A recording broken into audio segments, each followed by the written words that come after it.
ସୁଭଦ୍ରା କିସ୍ତି ଅପେକ୍ଷାରେ ଥିବା ମହିଳାଙ୍କ ପାଇଁ ଏକ ବଡ଼ ଖବର ସାମନାକୁ ଆସିଛି। କେଉଁ ଦିନ ସୁଭଦ୍ରା ସହାୟତା ମିଳିବ ସେ ନେଇ ଆଜି ତାରିଖ ଘୋଷଣା ହୋଇପାରେ। ଉପମୁଖ୍ୟମନ୍ତ୍ରୀ ପ୍ରଭାତୀ ପରିଡ଼ା ପରବର୍ତ୍ତୀ ତାରିଖ ଆଜି ଘୋଷଣା କରିପାରନ୍ତି। ପ୍ରଧାନମନ୍ତ୍ରୀ ନରେନ୍ଦ୍ର ମୋଦି ଗତ 17 ତାରିଖ ଦିନ ସୁଭଦ୍ରା ଯୋଜନାର ଶୁଭାରମ୍ଭ କରିଥିଲେ। ସେହିଦିନ 25 ଲକ୍ଷରୁ ଉର୍ଦ୍ଧ୍ୱ ମହିଳାଙ୍କୁ ସୁଭଦ୍ରା ଯୋଜନାରେ ପ୍ରଥମ କିସ୍ତି ମିଳିଥିଲା। ଏବେ ଏଥିରେ ସହାୟତା ପାଇବା ପାଇଁ ଆବେଦନ ସଂଖ୍ୟା 92 ଲକ୍ଷ ଟପିଛି। ଆଉ ହିତାକାରୀ କିସ୍ତି ଅପେକ୍ଷାରେ ଅଛନ୍ତି। ଦିନକ ପୂର୍ବରୁ ଉପମୁଖ୍ୟମନ୍ତ୍ରୀ କହିଥିଲେ ଯେ ଆଉ ସପ୍ତାହ ପରେ ଆବେଦନକାରୀଙ୍କ ସଂଖ୍ୟା 1 କୋଟି ଛୁଇଁଯିବ। କେୱାଇସି ପାଇଁ ଟିକେ ସମୟ ଲାଗୁଛି। 25 ଲକ୍ଷ 11 ହଜାର ମହିଳାଙ୍କୁ ପ୍ରଥମ କିସ୍ତି ଦେଇ ସାରିଛୁ। 1 କୋଟି ମହିଳାଙ୍କ ପାଖରେ ପହଞ୍ଚିବାକୁ 4ଟି ସ୍ଲାବ ରହିଛି। 1 କୋଟି ମହିଳାଙ୍କୁ ସୁନିଶ୍ଚିତ ଟଙ୍କା ମିଳିବ। ମାର୍ଚ୍ଚ 8 ପୂର୍ବରୁ ପ୍ରଥମ କିସ୍ତି ସମସ୍ତ ମହିଳାଙ୍କୁ ମିଳିବ। କିନ୍ତୁ ଦ୍ୱିତୀୟ କିସ୍ତି ଏକକାଳୀନ ସମସ୍ତ ମହିଳାଙ୍କୁ ପ୍ରଦାନ କରାଯିବ।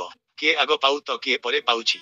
କିନ୍ତୁ ସମସ୍ତେ ନିଶ୍ଚିତ ପାଇବେ ବୋଲି ଉପମୁଖ୍ୟମନ୍ତ୍ରୀ ପ୍ରଭାତୀ ପରିଡ଼ା କହିଥିଲେ। ପ୍ରକାଶ ଯେ ସୁଭଦ୍ରା ଯୋଜନାରେ ପଞ୍ଜୀକୃତ କରିଛନ୍ତି 92 ଲକ୍ଷ ମହିଳା।